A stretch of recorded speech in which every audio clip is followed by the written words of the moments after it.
segunda clase de este módulo que es secciones transversales. Bueno, vamos a ver en todo lo que aquí tiene ese nombre, ¿no? No sé por qué le han puesto ese nombre, tal vez podría tener otra designación a este módulo que se denomina secciones transversales. Quizás es una manera de decir que es una sección transversal, ¿no? Y habíamos visto en la anterior clase que nosotros podemos tener eh, una sección simple hasta la cota de subrasante, es decir, acá, digamos, es mi terreno natural. Entonces, hasta el movimiento de tierras, yo puedo tener esta sección, ¿no? Esta sección. Entonces, esta dice mucho para el movimiento de tierras, ¿no? Perdón, quería hacer el eje. Dice mucho para el movimiento de tierras. Es muy buena información para el movimiento de Ingeniero, disculpe la molestia. No tierras. está compartiendo la pantalla. Ve, tienen que decirme, si no, ¿cómo que no? Estoy compartiendo. Está compartida, dice. No, No, ingeniero, ingeniero. solamente a usted se le ve. Me siguen viendo. Sí. No, no está ahí. Compartido.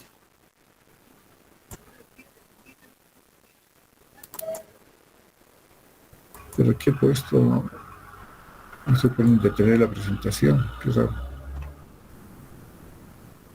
Bueno, a ver, vamos a volver a hacer lo mismo.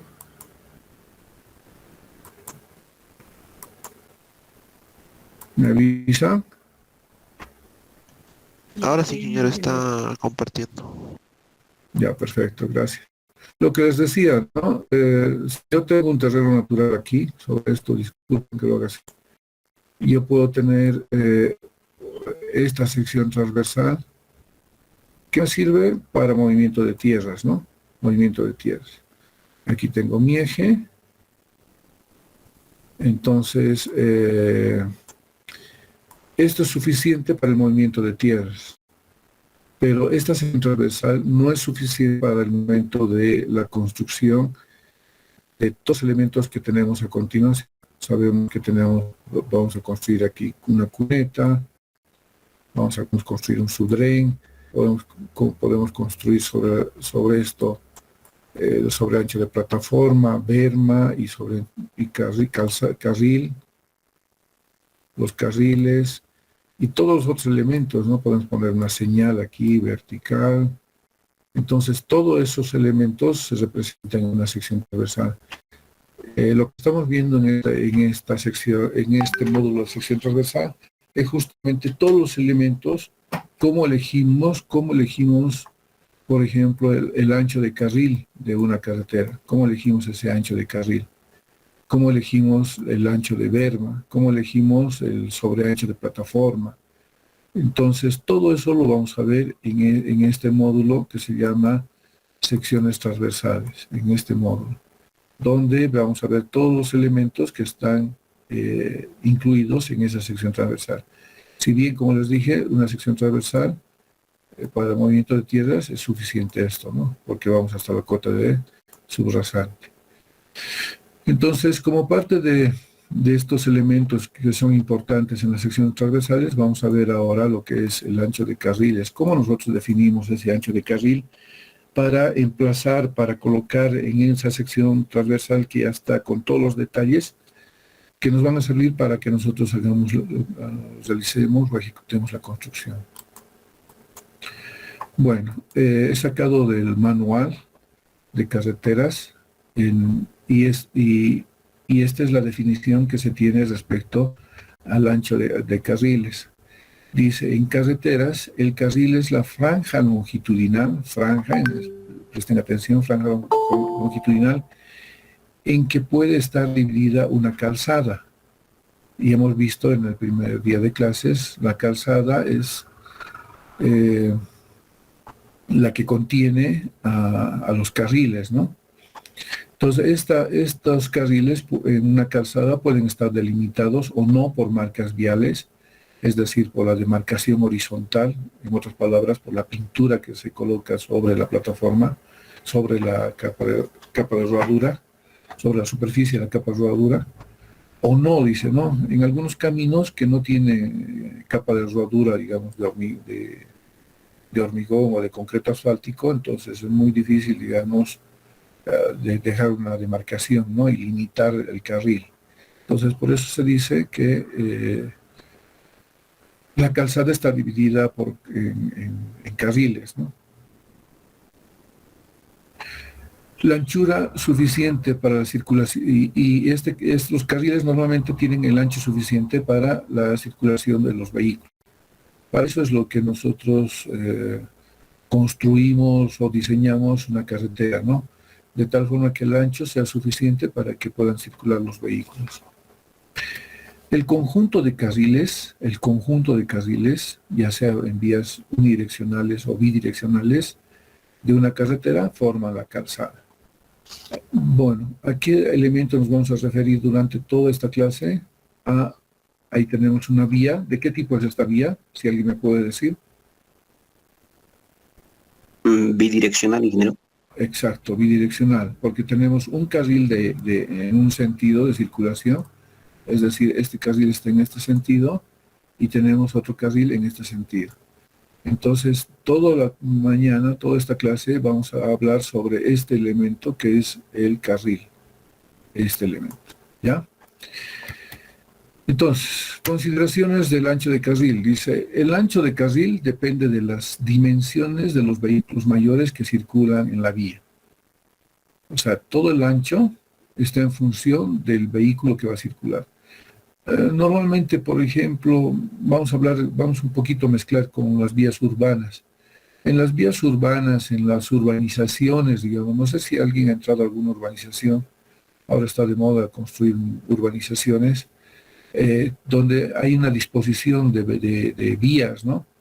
Y en esas vías se estima, o sea, los que están haciendo la urbanización, para ganar un poquito más terrenos privados, tratan de hacer vías angostas, ¿no? Bien pequeñas, con dimensiones menores, de tal forma que tranquilamente podría entrar un vehículo liviano.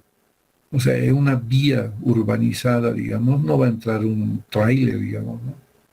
Tal vez pueda entrar un camión de mudanza, digamos, pero tampoco va a entrar a darse unas vueltitas en una urbanización el camión del gas, el camión de gaseosas, no sé.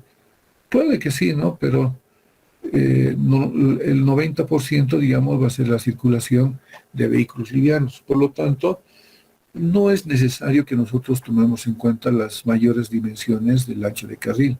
Podemos optar por dimensiones menores, ¿ya? Por otra parte, también, dentro de estas consideraciones a tomar en cuenta para definir el ancho de carril, está la velocidad. Cuanto mayor sea la velocidad, el ancho de carril también debería ser mayor. Eso está en el manual de carreteras, si ustedes van a verificar. A medida que se va incrementando la velocidad de proyecto, también se va incrementando el ancho de carril. También tenemos otra recomendación o consideración importante de que el ancho de carril normalmente en tangente es constante. Tiene el ancho que ya se ha definido para este tipo de vehículos y para el tipo de velocidad. Pero sin embargo, cuando yo estoy con radios de curvatura reducidos, es necesario incrementar ese ancho de carril, diferente al de tangente. Eso ustedes siempre lo deben considerar en sus proyectos. Cuando tengan radios de curvatura reducidos, entonces ustedes deben tomar en cuenta un sobreancho. Obviamente, como reitero, el sobreancho va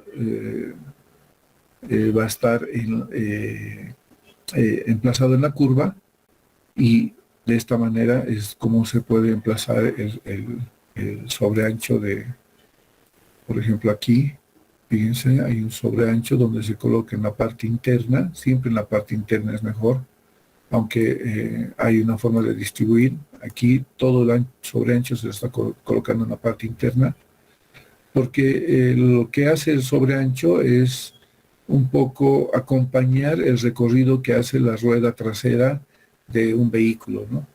La rueda delantera, como es direccional, tranquilamente puede hacer un recorrido por el carril, pero como está arrastrando las ruedas traseras no son direccionales, por lo tanto, a medida que se va cerrando, digamos, el giro del vehículo con la llanta direccional, eh, las ruedas traseras no hacen eso, por lo tanto necesitan un espacio. Por eso es que en esta parte, si bien las ruedas delanteras pueden estar haciendo el mismo recorrido, pero las ruedas traseras no están haciendo ese recorrido que las ruedas delanteras. Por lo tanto, al ser arrastradas, van a estar con la necesidad de tener este tipo de sobreancho. Bueno, ya les he mencionado, aquí está el otro sobreancho. En curva contra curva también. Hay una distribución a veces de sobreancho. 70% se le pone del sobreancho calculado. Ustedes van a ver en el manual de carreteras y en las prácticas en JTP también. Si no me recuerdo, creo que el 70% del 100% de sobreancho, en algunos casos se distribuye el 70% en la parte interna y 30% en la externa. Pero la mayoría coloca aquí, ¿no? En la parte interna. Pero eso ustedes lo van a ver en JTP. Bueno, esas son las consideraciones. Ahora vamos a pasar a ya ver los sobreanchos, ¿no? Los anchos de carril. No sé si me están haciendo alguna pregunta en el chat. No consigo leer, tendría que cortar la presentación para leer. Si alguien me... porque escucho unos ruidos, debe ser de aquellos que quieren entrar con otro tipo de cuenta, ¿no? Un favorcito, ¿ya tienen el grupo de la casa que han creado los alumnos que me están ayudando? Sí, ingeniero, le indiqué en el chat que sí. Ya, perfecto, gracias. Bueno, el ancho de carril mínimo es de 2 metros. O sea, es lo mínimo que podemos construir. ¿Por qué podemos construir ese ancho de carril mínimo de 2 metros? ¿Quién me puede decir algo? ¿Por qué es mínimo 2? ¿Por qué no puede ser 2.5, 1 o 1.95, 1.80, no sé? ¿Alguien me puede dar una mano con este?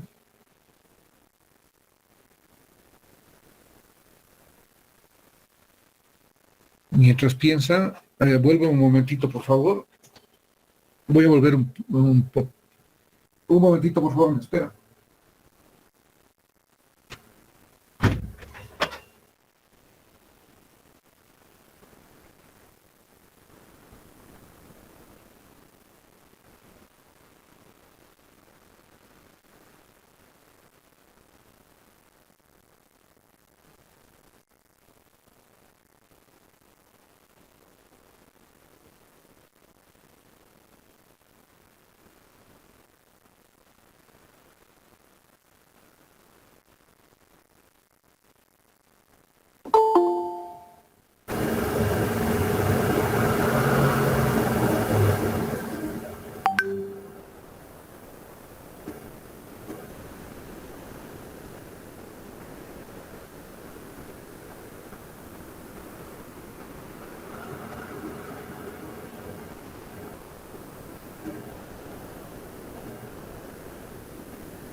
Mis disculpas, tenía una llamada urgente, es acerca de un trabajo que deberíamos programar un viaje. Así que, perdón. ¿Ya lo saben por qué se define 2 metros? ¿Por qué no más? ¿Por qué no menos?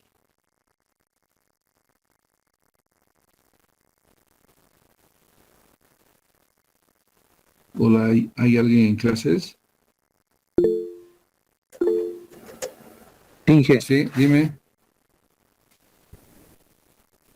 Cualquier cosa.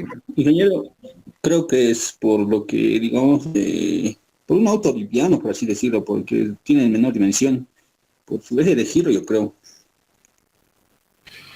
¿Otro? ¿Tiene alguna? ¿Cómo te llamas tú, el que me acabas de hablar? Franco Ventura Rojas, ingeniero.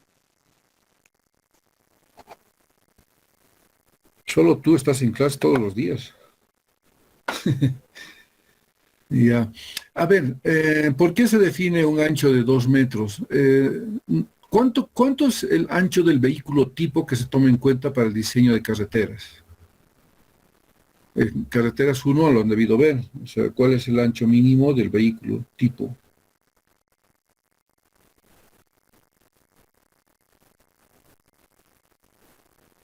El ancho de vehículo creo que está oscilando entre los 1,50 y 1,70. No 70. Dependiendo del tipo de vehículo, ¿no? Para un liviano tiene un ancho, para un camión tiene un ancho, pero tomando en cuenta del camión, ¿cuánto es el ancho máximo de un vehículo? Hay también del bus, ¿no? 3,5 IG. No, no, pregunté el ancho máximo del vehículo. Para que se 1,80 señora, para vehículos livianos.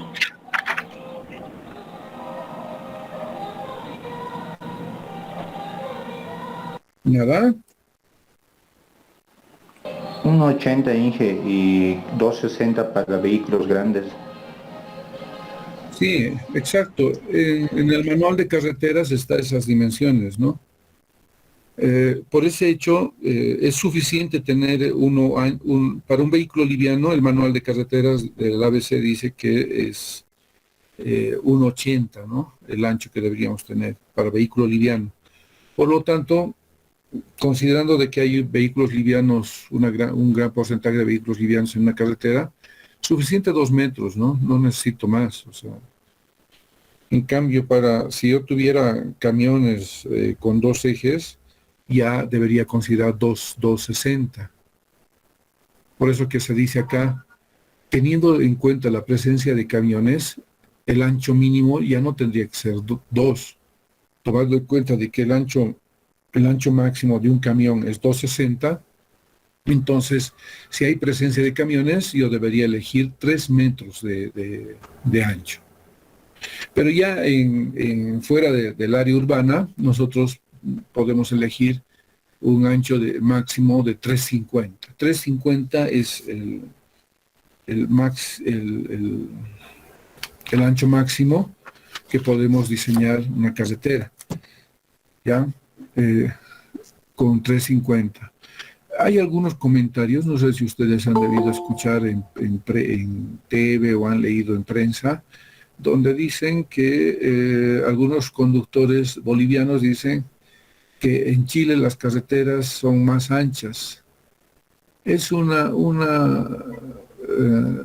tanto los chilenos, argentinos, peruanos, estamos utilizando la normativa del Ashton, ¿no? Lo único que se ha hecho es adecuar nada más el manual, pero bueno, ya se han hecho estudios, investigaciones, y se ha definido que no se requiere más de 3,50, ¿no? Pero es una ilusión óptica, que es lo que ellos ven, ¿no? A veces el despeje, digamos, de una vía es mayor, obviamente da la sensación de que el ancho es mayor, pero en realidad sigue siendo el mismo, ¿no? Pero si el despeje lateral, que incluye inclusive las bermas, o sea, de pronto las bermas son muy angostas, va a dar la impresión de que el carril también es angosto. Pero si yo tengo unas bermas muy amplias y el despeje lateral también favorece, da la impresión de que la carretera tiene un ancho mayor, ¿no? Entonces eso es una ilusión óptica nomás. Pero como les había dicho, es para cuando solamente hay vehículos livianos, considerando de que es 1,80 el ancho máximo del vehículo liviano, suficiente 2 metros. Pero si hay camiones, si hay la presencia de camiones, nosotros deberíamos optar por 3 metros, siendo que el ancho de un camión, un ancho máximo, es de 2,6. Pero ya en carreteras, tomando en cuenta la velocidad y los camiones mayores, que son los camiones remolques, por ejemplo, o semirremolques, entonces yo debería tomar en cuenta como ancho máximo 3,50.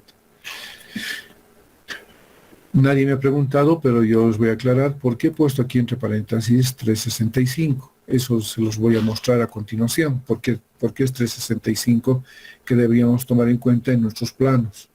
¿Ya?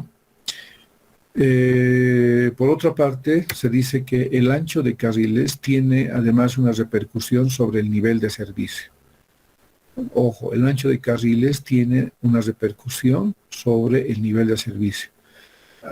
Amarren esta idea en su mente, porque después les voy a aclarar, luego de haber hecho la aclaración de este ancho de 3,50 y entre paréntesis 3,65. Pero tengan en cuenta que el ancho de carril repercute en el nivel de servicio. Eso lo vamos a aclarar después de esta aclaración. Bueno, habíamos dicho que tenemos como ancho máximo en carreteras 3,50. Ahí ven, 3,50. ¿Ya? ¿Por qué debemos considerar 3,65? ¿Por qué deberíamos considerar 3,65?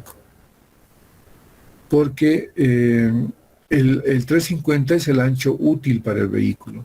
3,65, esos 15 centímetros adicionales están distribuidos para la pintura.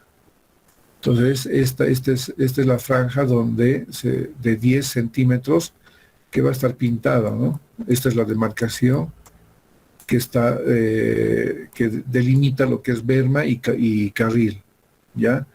Entonces, como tiene 10 centímetros, entonces sería 3,60. Pero ¿por qué hay 5 centímetros adicionales acá? Porque en realidad cuando se hace el vaciado no se vacía de manera perpendicular. Normalmente el vaciado, cuando se hace un vaciado de la mezcla, como no tiene un molde, como les digo, no tiene un encofrado, por lo tanto, en esta parte, en el extremo, lo que queda es de esta manera, no queda así tal cual con vértice, pero sí queda algo así, ¿no? Lo voy a tratar de dibujar, queda algo así, ¿no? Queda algo curveado de manera irregular. Y ahí son solo 5 centímetros, ¿no? Por lo tanto, si voy a hacer un cómputo métrico del volumen de capa de rodadura que se requiere, debería ser con estas dimensiones, 3,65 de ancho por el alto y por la longitud, ¿no? Para hacer un cómputo métrico de esta capa de rodadura. Nunca voy a hacer un cómputo métrico de 3,50, porque ¿dónde voy a pintar? Como les he dicho, al vaciar se queda algo así. Entonces, si yo pintaría aquí, ¿cuánto tendría de ancho útil si lo tomara en cuenta solamente como 3,50? ¿Cuánto sería el ancho útil?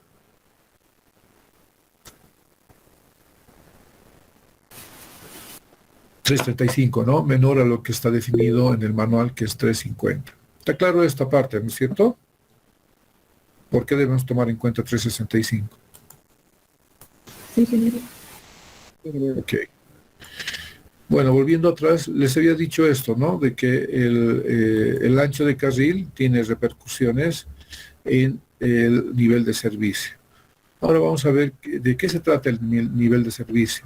Este nivel de servicio está definido, tiene mucho que ver, digamos, la capacidad para definir el nivel de servicio. Por lo tanto, se ha creado un manual que se llama el Manual de Capacidad de Carreteras, que esto lo van a ver en Ingeniería de Tráfico, si no me equivoco. Ha comenzado en 1950 a ser editado con 147 páginas. Luego el 65 ya se han incrementado, 432, como van viendo ahí. Y actualmente, o sea, el del 2010 tenía 1.650 páginas. manual de capacidad de carreteras, el que se utiliza normalmente para hacer este tipo de cálculo de capacidad de la vía previamente, antes de definir el nivel de servicio. Habíamos dicho que antes de que el ancho de carril tiene repercusiones en el nivel de servicio. Pero vamos a ver antes qué es la capacidad. La capacidad es una medida cuantitativa.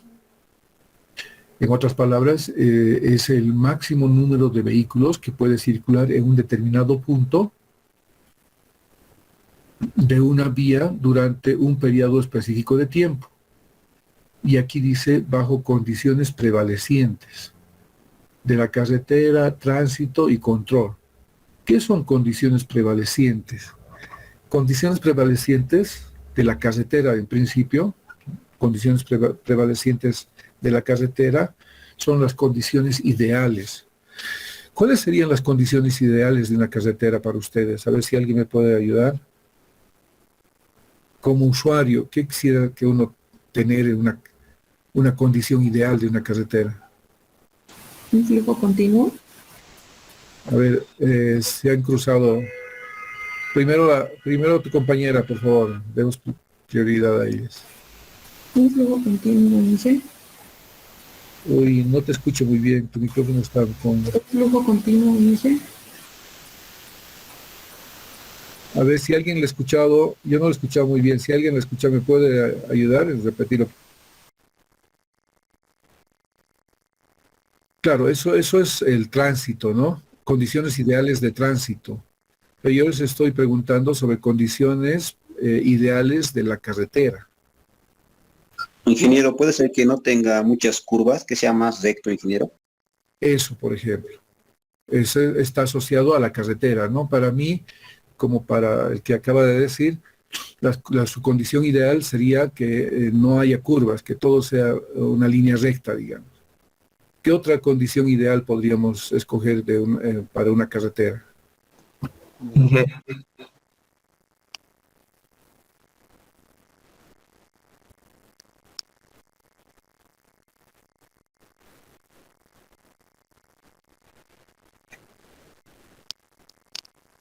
Ya, pero eso ya es la carretera, ¿no? O sea, lo que ha dicho al principio, que sea una línea recta, es una condición ideal, digamos, desde el punto de vista del usuario. ¿Qué otra condición ideal podría haber? Que no tenga pendientes muy altas y que no haya mucho corte en el terreno. Bueno, esa podría ser también, esa es una condición ideal de una carretera, que no haya pendientes, que todo sea llano, digamos, en 0% de pendiente. ¿Qué otra condición ideal creen que podría tener una carretera? Ingeniero. ¿Pavimento seco? No depende mucho de nosotros, ¿no? Tú haces un diseño ideal, digamos, pero está sujeto a las precipitaciones, o sea, no va acompañando, digamos, a lo que es el diseño de la carretera. Bueno, prácticamente están ya dentro de lo que ustedes están entendiendo.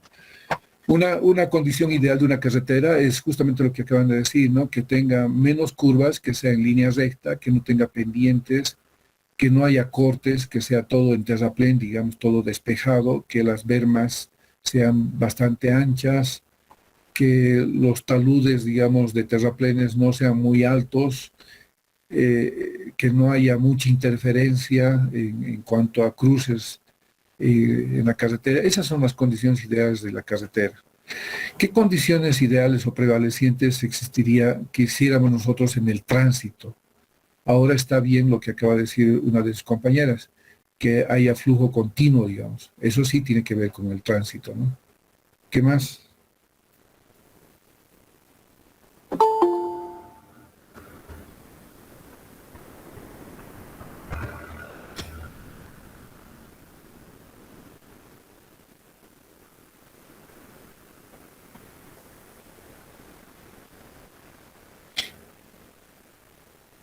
¿Qué más? ¿Cuáles son las condiciones ideales para el tránsito?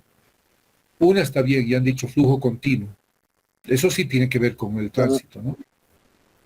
La buena señalización, ingeniero. Señalización podría... No, eso es control, condiciones prevalecientes de control. La señalización es el control. Y de tránsito es flujo continuo. Bueno, no quiero cansarlos, pero esas son las condiciones ideales. Entonces yo saco una capacidad de la vía teórica, por llamarlo así, en condiciones ideales. Pero lamentablemente en las carreteras no tenemos esas condiciones ideales. O sea, tenemos curvas, tenemos pendientes, tenemos interferencias, cruces, sobre esta vía, y entonces controles, por ejemplo, tenemos, aunque está prohibido, pero tenemos rompemuelles, tenemos semáforos, tenemos mala o buena señalización, y eso es lo que nos da las condiciones ideales, las condiciones reales. Entonces lo que nosotros normalmente hacemos es una comparación entre lo ideal y lo real en la carretera que ya hemos diseñado. Entonces, con base a esa comparación, nosotros podemos calcular esta capacidad de la vía, lo cual nos va a indicar a futuro qué nivel de servicio tiene. Entonces, dentro de las condiciones ideales, justamente hemos dicho que el ancho de carril tiene repercusiones sobre el nivel de servicio. Obviamente, si yo voy a escoger una carretera que tenga un ancho muy pequeño, no es una condición ideal, ¿no? Pero si hago una comparación con la condición ideal, nos va a cuantificar la capacidad de la vía y ello nos va a permitir definir el nivel de servicio. Bueno, dentro de las características de la carretera, las características geométricas, el tipo de sección, la pendiente del carril, si tiene bermas, entre otros, esas son las características o las condiciones prevalecientes y reales que se mide en la carretera, ¿no? ¿Qué unidades tiene la capacidad de la vía? Se mide en vehículos hora carril. Entonces, tanto ideales o teóricas, por llamarlo así, y después hacemos una medición de la capacidad real con las características reales de la carretera, hacemos esa comparación y obtenemos obtenemos la capacidad de la vía, lo cual nos va a permitir obtener el nivel de servicio. ¿Qué es el nivel de servicio? En otras palabras, la capacidad de la vía es una medida cuantitativa, ¿ya? Porque sí tenemos un valor, ¿no? Para compararlo. En cambio, el nivel de servicio es una calificación cualitativa. Por eso es que el nivel de servicio es una designación que describe el rango de operación sobre el tipo de vía en particular. En esta función dice, esta función es está en función de medidas como el desempeño, la velocidad, el tiempo de viaje, las maniobras, las interrupciones, el confort y todo ello. Las condiciones generales de operación para los niveles de servicio se califican desde la letra A hasta la letra F. Se describe de la siguiente manera. Por ejemplo, aquí esto lo he sacado del manual de capacidad. Lo que está midiendo es la capacidad en la vía, o sea, ya se ha obtenido la capacidad teórica y ahora lo que se está midiendo es la capacidad real en un mismo punto. Tenemos aquí, después de haber hecho esa comparación de la capacidad real con la capacidad teórica, se ha obtenido un valor, el cual nos ha permitido darle una calificación en este punto a la vía.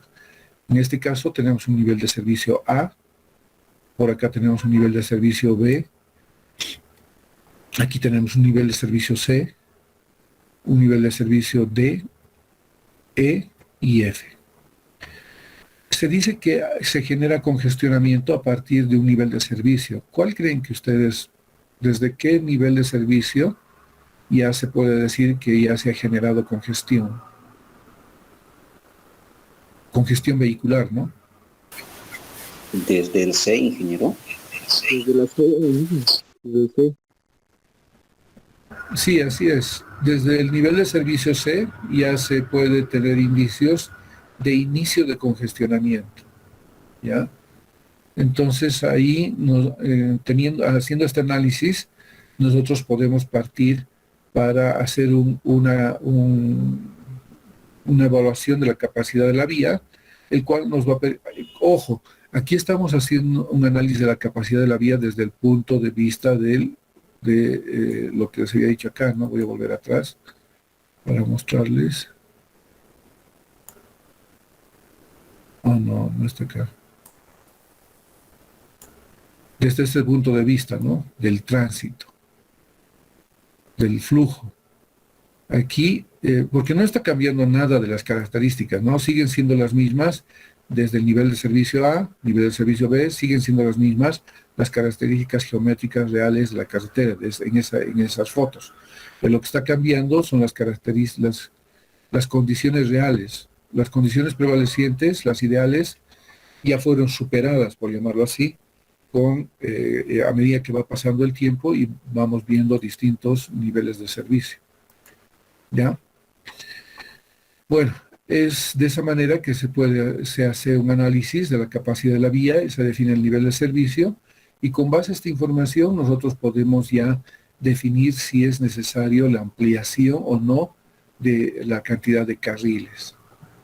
Lamentablemente nosotros en nuestro medio no hemos hecho en ninguna carretera un análisis de la capacidad del servicio, la capacidad de la vía y el nivel de servicio. No hemos hecho para poder recomendar si es necesario añadir un carril adicional. Solo ha sido suficiente la decisión del presidente el año en que Evo Morales estuvo en el gobierno. Alegremente, como había bastante dinero y no sabíamos qué hacer, lo que él ha dicho, vamos a hacer doble vías aquí, así le ha llamado, doble vías, ¿no? Vamos a comenzar con La Paz Oruro, doble vía La Paz Oruro, doble vía Río Seco Desaguadero, Río Seco Guarina, y a todo le quería, y ustedes, bueno, lo digo aquí porque estamos en La Paz, ¿no? Pero en otros departamentos también se le ha ocurrido instruir a que se construya una doble vía. ¿Y por qué no se puede construir una triple vía, digamos? ¿Ya? Entonces, esa es la pregunta. ¿Por qué no se han hecho estos estudios?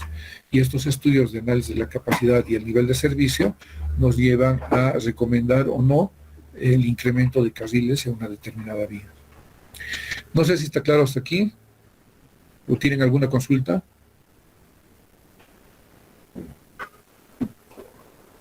¿Podrías repetir cómo se evalúa el nivel de servicio? Tendría que volver hasta la capacidad, ¿no?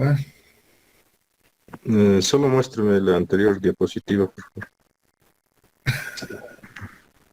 A ver, ¿qué quieres ver de aquí?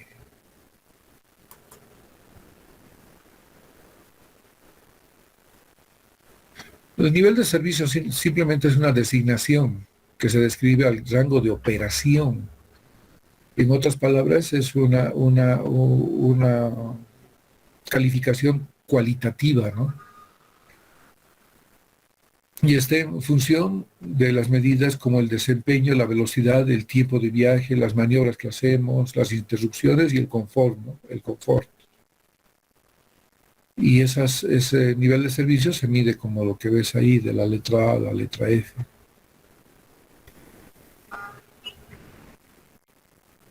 Bueno, les había dicho que el ancho de carril tiene repercusiones en el nivel de servicio, pero nosotros sabemos que previamente debemos analizar, cuantificar, ¿no? O sea, definir la capacidad de la vía. Aquí les voy a mostrar un estudio que han hecho los peruanos, pero referidos en este caso a una combinación entre ancho de carril, entre ancho de carril y ancho de berma.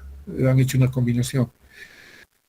Pero en esta ocasión no vamos a ver el ancho de berma, solamente nos vamos a abocar, digamos, a un tipo de ancho, pero lo que queremos analizar va a ser justamente esto. Aquí hay un ancho de carril que ellos tienen de 3,60, otro ancho de carril de 3,30 y otro ancho de carril de 3 metros. Esta es para una vía bidireccional, y vamos a ver aquí qué es lo que ha pasado en ese análisis que ellos han hecho. Suponiendo de que vamos a nosotros tomar nada más en cuenta como si mi berma fuera esta, ¿ya? No, lo estamos dejando constante el ancho de la berma, no vamos a tomar en cuenta cómo varía. Entonces, si tomamos constante 1,80, pero sí, vamos a ver qué pasa cuando tenemos 3,60, qué pasa cuando tenemos 3,30 y qué pasa cuando tenemos 3 metros de ancho de carril en una vía bidireccional. Para nosotros esto sería bidireccional. Entonces, fíjense, si yo tuviera el ancho máximo de 3,60, manteniendo constante la berma, tengo 100%, o sea, de la capacidad de la vía. Pero si yo disminuyo a 3,30, la capacidad se me va a disminuir a 93%. Y si yo modifico a 3 metros, la capacidad disminuye a 84.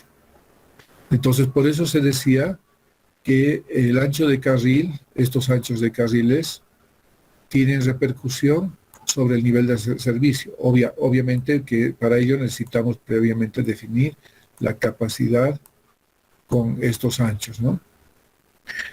Entonces, esa es la aclaración que les quería hacer. Aquí tenemos para vías unidireccionales, esta sería para nosotros unidireccional, de 1 o 2 carriles por sentido de circulación. Si igual mantenemos 1,80, digamos, la berma, ¿qué pasa si yo tengo un ancho de carril de 3,60? Tenemos la capacidad plena al 100%, pero si tenemos 3,30, la reducción va a ser menor que cuando tenemos una vía bidireccional. Y cuando tenemos 3,30, fíjense, 3 metros, igual la reducción es mucho menor en una vía unidireccional que en una vía bidireccional. ¿Ya? Entonces, es así como afecta el ancho de carril que adoptemos, nos va a afectar sí o sí en el nivel de servicio. Bueno, les había dicho que el ancho de carril depende del tipo de la vía y por otra parte también depende de la velocidad. Entonces aquí tenemos dos tipos de carreteras. Tenemos las unidireccionales y las bidireccionales. ¿Ya? Las unidireccionales son las vías que tienen más de 2 carriles por sentido de circulación. La Paso Duro es una vía unidireccional con 2 carriles por sentido de circulación y la exautopista es una carretera que es unidireccional, pero en este caso tiene 3 carriles por sentido de circulación. Bidireccional son aquellas carreteras que tienen un carril de ida y un carril de retorno. ¿Sí? Las bidireccionales. Gran parte, el 90%, tal vez un poco más, de nuestras vías de la red vial fundamental son bidireccionales. Son pocas las unidireccionales que tenemos. Bueno, la clasificación está de esta manera.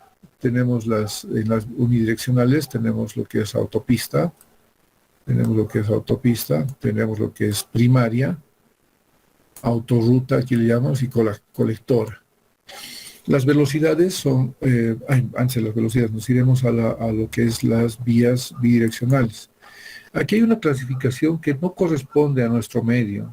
En nuestro medio tenemos otra clasificación, pero para el uso del manual que estamos ahora utilizando, porque esto lo saqué del manual, nosotros lo que hacemos es una subclasificación de acuerdo a nuestra red vial que tenemos en el país. ¿Ya? Entonces vamos a ver cómo se hace esta clasificación de la red vial. Entonces, para unidireccionales tenemos estas son las velocidades del proyecto. Por lo tanto, los anchos de carril en todas las vías unidireccionales de dos o más carriles, vamos a optar por 350.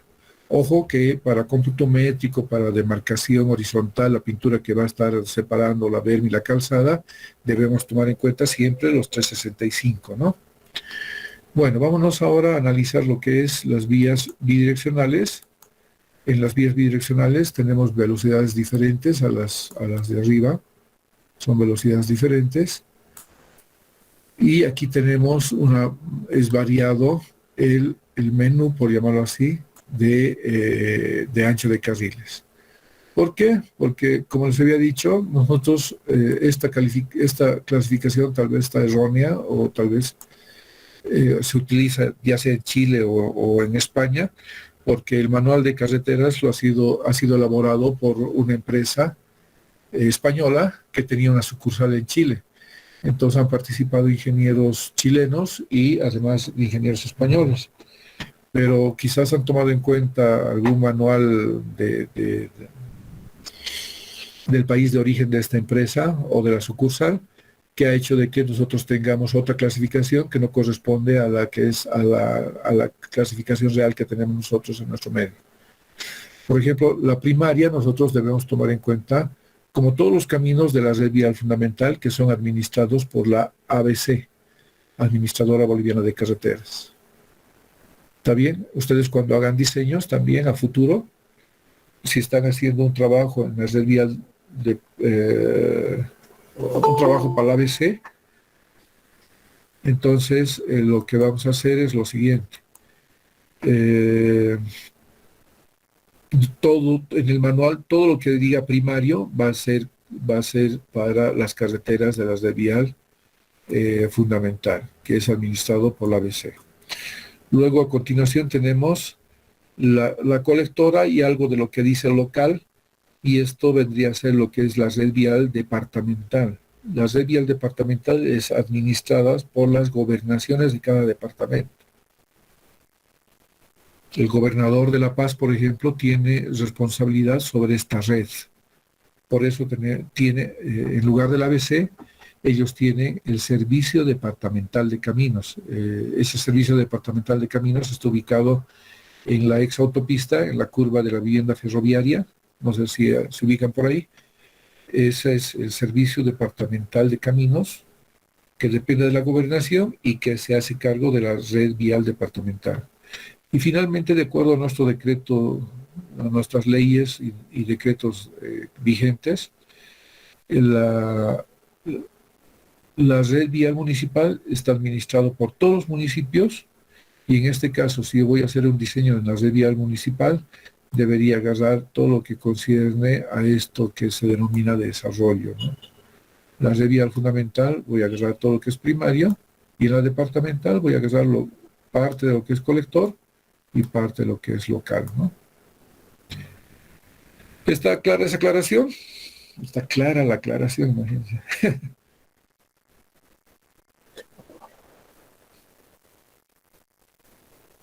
Sí, Inge. Ok, gracias. Bueno, vayamos ahora a ver algunos otros carriles que debemos tomar en cuenta en el diseño de una carretera. No tenemos estos carriles auxiliares para vehículos lentos. No tenemos carriles auxiliares para vehículos lentos. Pero sí a futuro, yo sé que ustedes cuando ya estén trabajando, en algún momento va a haber la necesidad de poder hacer estos carriles, construirlos o tomarlos en cuenta en el diseño. Pero sí hay que ya proponerlo o hay que tener conocimiento de que existen estos carriles auxiliares para vehículos lentos.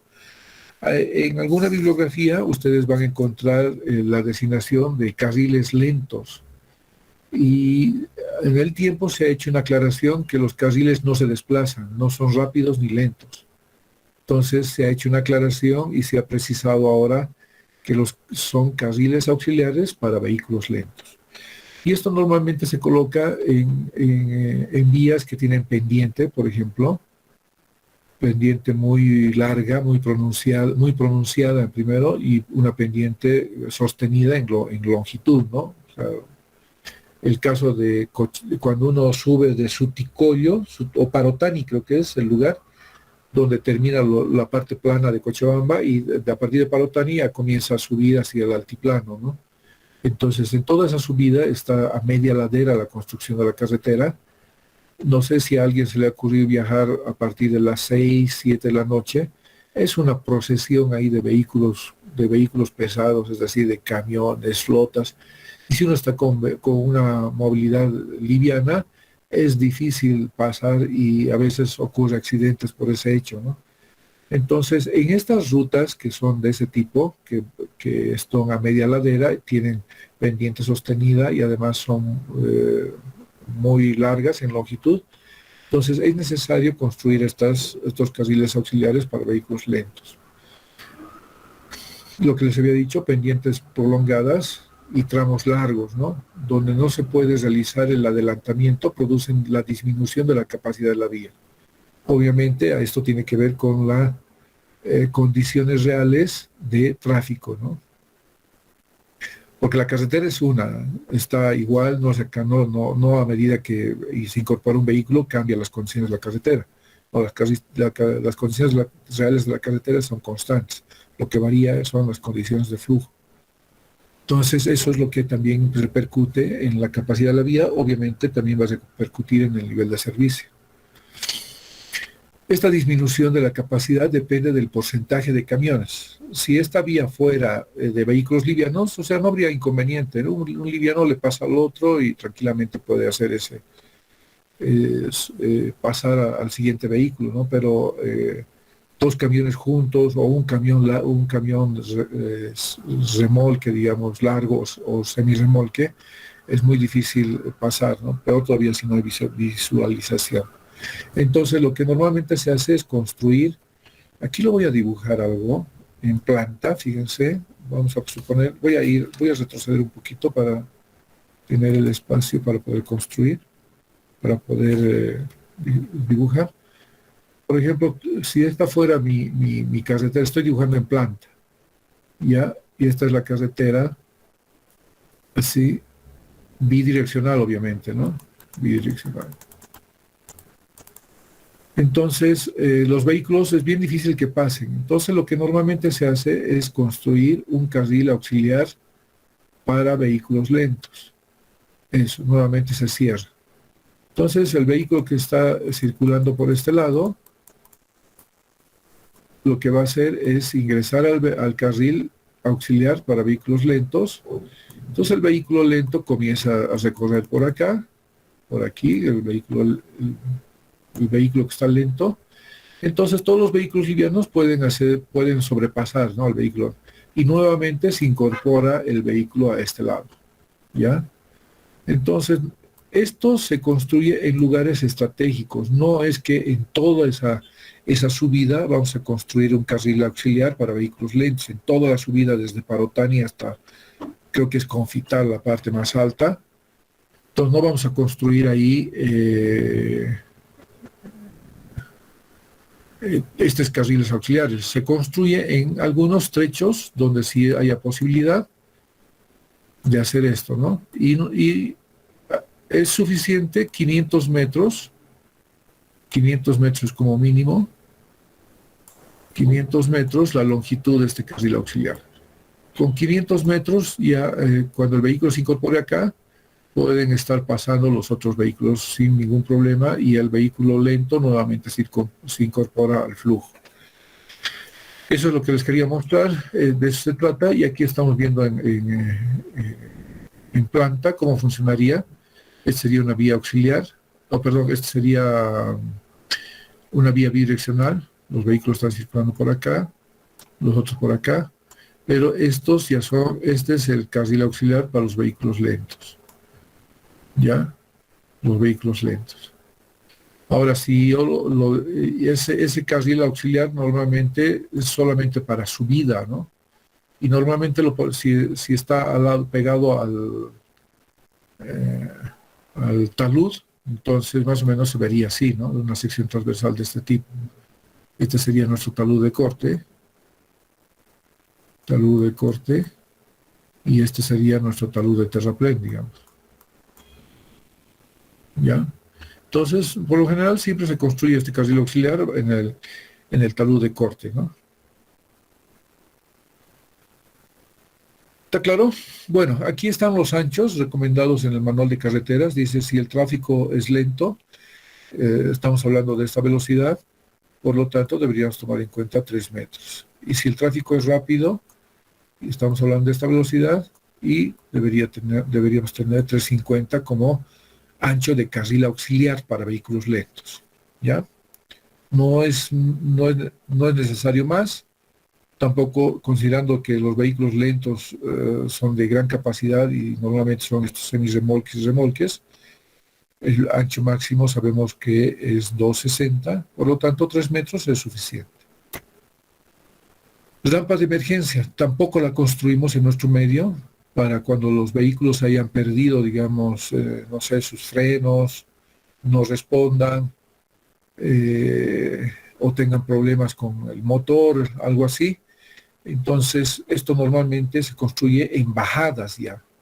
O sea, cuando yo estoy bajando una carretera, tengo la pendiente descendente, entonces es necesario tomar en cuenta una rampa de emergencia para los camiones que tengan ese tipo de problemas. Es un elemento de la carretera que permite que los vehículos que estén sufriendo problemas, dice, con el sistema de frenado puedan detenerse con seguridad. Normalmente se trata de largas vías paralelas a la principal, como lo que hemos visto en el carril auxiliar para vehículos lentos. Es paralelo al principal. Y aquí dice lo que les había mencionado, ¿no? En tramos de descenso principalmente, ¿no? Entonces aquí hay una foto. Fíjense, esta es una vía unidireccional de 2 carriles por sentido. Imagínense que haya perdido los frenos algún camión. En lugar de seguir bajando, lo que el camión tiene que hacer es incorporarse esta rampa de emergencia. Y lo que hace es, tiene una especie de rampa en subida, ¿ya? Entonces, esto va a hacer que contrarreste, digamos, la velocidad adquirida en esta bajada. Entonces, contrarresta la velocidad y además esta rampa está con material granular. O sea, tiene, no está con el mismo material de aquí de la calzada, no es concreto asfáltico. Este es un material, es grava suelta, de tal forma que inclusive por el peso del vehículo se puedan enterrar las ruedas, ¿no? Y eso hace que se detenga acá. Entonces, hasta ahora hay un tramito, no he podido obtener la foto, pero hay un tramo entre la carretera de Cochabamba a Oruro. Existe ya un tramo de estos, ¿no? Así como lo ven. Pero en el que tenemos, sale así, y además bien, aquí hay una rampa que nuevamente permite incorporar nuevamente al flujo principal. Entonces, en este caso también deberíamos tomar en cuenta los mismos anchos que se recomienda en la carretera principal. Carriles de aceleración y desaceleración también debemos tomarlos en cuenta. ¿Qué es un carril de aceleración? Es lo que tenemos en los cruces. Cuando estoy saliendo de una vía secundaria, por ejemplo, me estoy incorporando a la vía principal. Podría ser una departamental, estoy saliendo de una departamental, pero me estoy incorporando a una de las de vía fundamental. Dada la velocidad que se tiene de operación en la vía fundamental, entonces yo necesito un carril de aceleración para un poco adquirir la misma velocidad de operación para incorporarme al flujo. En cambio, ¿qué es un carril de desaceleración? Es un carril que nos permite, estando en una ruta de la vía fundamental con velocidades altas, incorporarme a un carril de desaceleración que me permite desacelerar la velocidad del vehículo y incorporarme a una ruta de la red vial departamental, por llamarlo así. Estos accesos pueden ser construidos de entre 3 a 350, pero tiene algunas características importantes. Por citarles un ejemplo, para una velocidad de 80 tenemos una cuña, vamos a ver qué es la cuña, de 120 y una zona de seguridad de 80, que sumados nos dan los 280. Y si tengo una velocidad de 100, entonces esto va incrementándose la cuña, se incrementa la zona de seguridad, obviamente la longitud total también. Si tenemos 120 de velocidad, igual. ¿Qué es la cuña y qué es la zona de seguridad? Aquí vamos a ver. Suponiendo que esta aquí es de la red vial fundamental, y esta es de la red vial departamental, suponiendo que es así. O puede ser también inclusive de la red vial fundamental, o dos rutas de la red vial fundamental. Entonces, yo estoy viniendo por acá.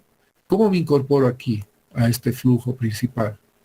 Entonces, yo tengo mi zona de seguridad. Esta sería mi zona de seguridad, desde acá hasta acá. Y mi cuña es desde este punto hasta este otro punto. Esa es mi cuña. Entonces, tomando en cuenta que si mi velocidad en este caso es de 80 kilómetros, como habíamos visto en la tabla, mi zona de seguridad hemos dicho que es 80, ¿no es cierto?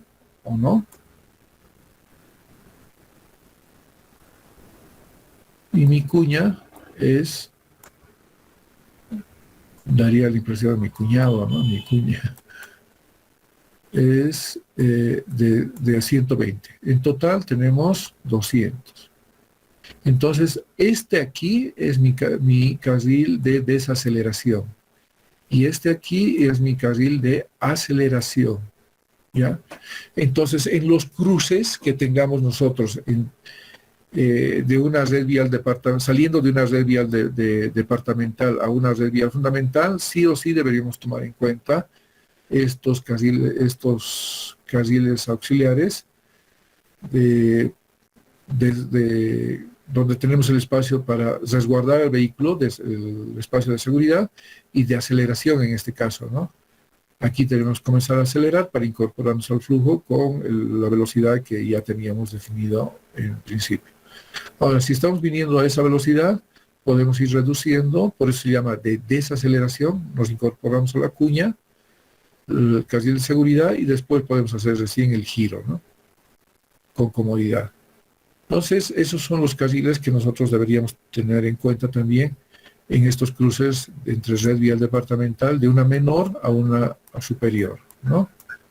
O de lo contrario, de la misma característica, en este caso red vial fundamental con una red vial fundamental también. Y a medida que va subiendo la velocidad, también va incrementándose lo que son las dimensiones tanto de la cuña como de la zona de seguridad, ¿no? ¿Alguna consulta hasta acá?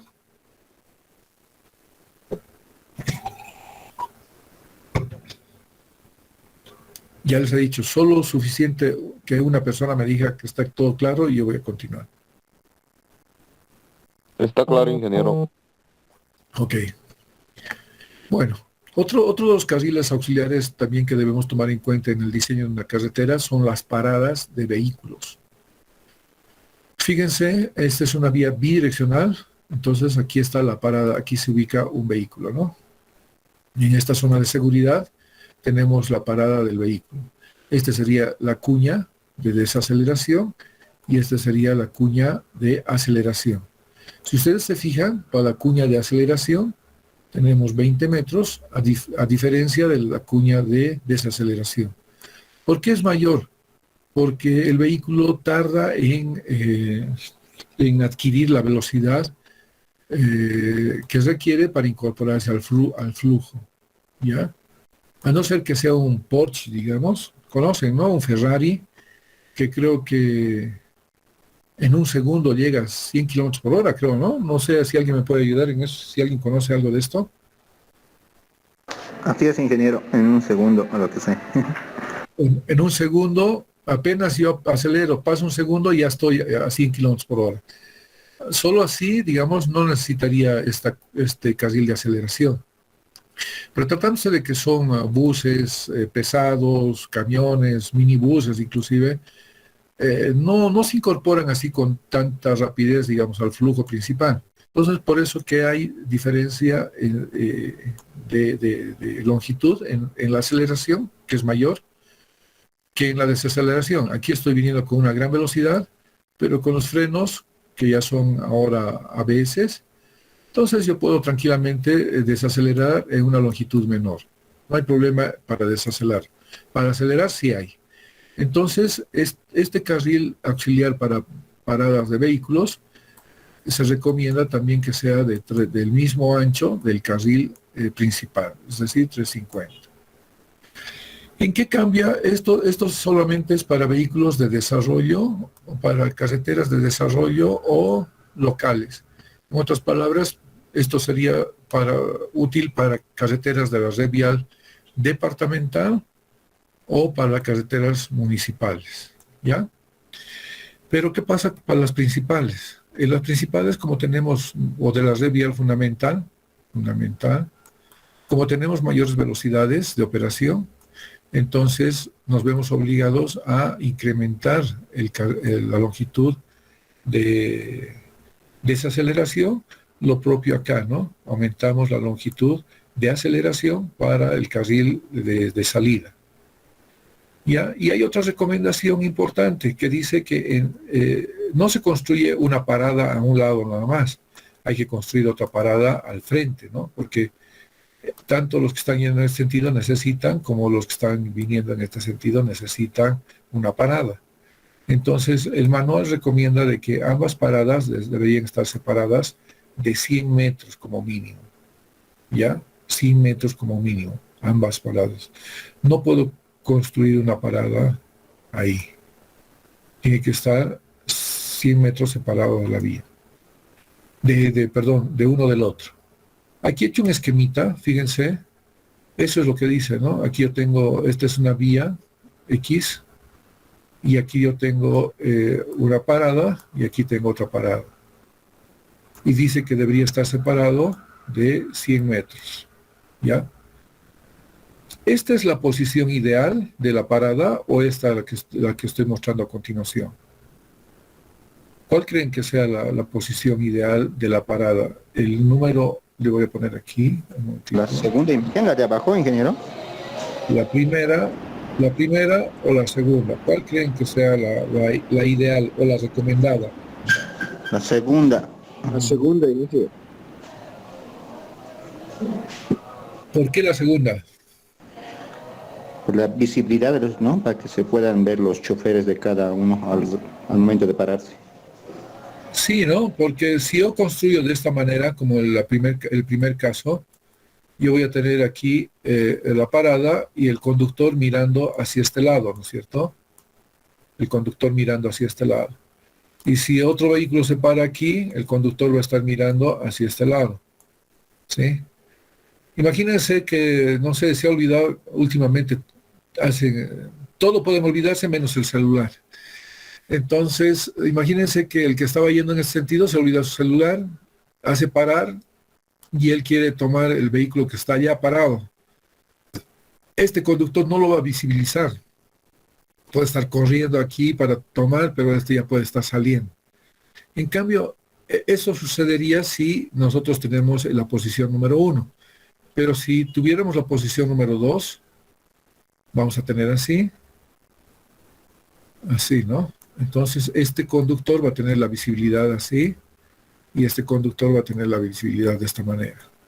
Entonces, si el que haya olvidado el celular, obviamente va a bajar por aquí, va a cruzar, pues el conductor lo va a estar viendo que quiere tomar la movilidad porque va a ser una señal de tomar. Entonces, esta es la posición recomendada para las paradas. Uno al frente del otro, ¿no? No uno atrás del otro. Entonces, a futuro, cuando ustedes diseñen, no se olviden de que las paradas tienen que estar como que mirándose uno al otro, ¿no? No estar detrás. ¿Está bien? ¿Qué ha pasado aquí? Ingeniero, una consulta. Basada en la imagen, en la carretera en el Alto La Paz, en las pasarelas son frente a frente las paradas. En ese caso, ¿cómo se denominaría eso? ¿Qué les puedo decir?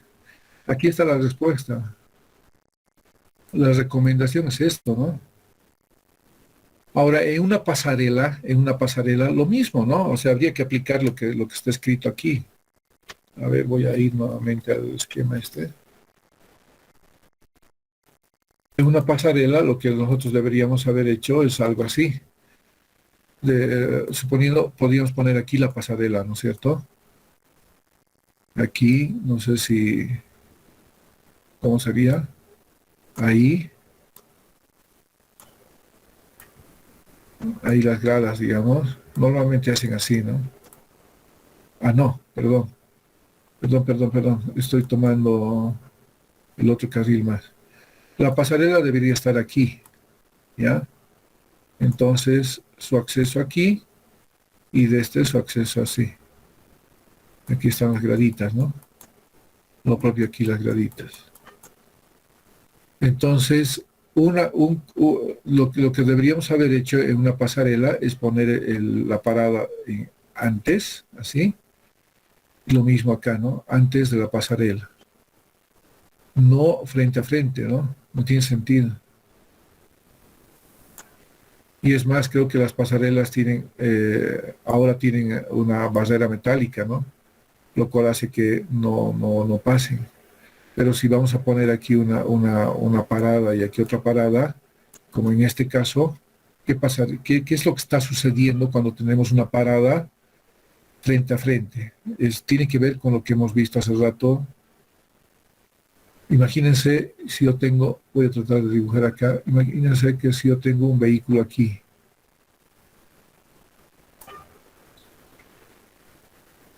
Y tengo otro vehículo aquí.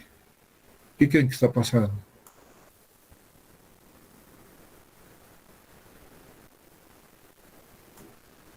El que está circulando por aquí, ¿qué es lo que va a hacer intuitivamente?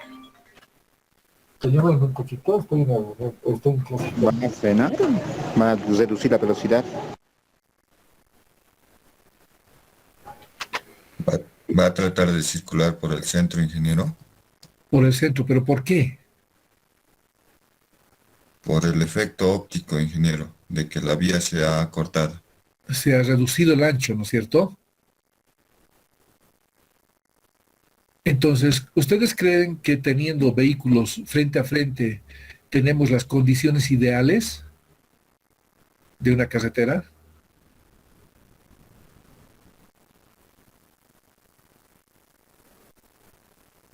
No tenemos, ¿no? Lo que habíamos dicho que las condiciones ideales para ustedes, por ejemplo, era tener una carretera recta, está bien aquí, está recta, no hay curvas, tener anchos de berma, un despeje, digamos, bueno, o aquí no tenemos despeje, no tendríamos despeje.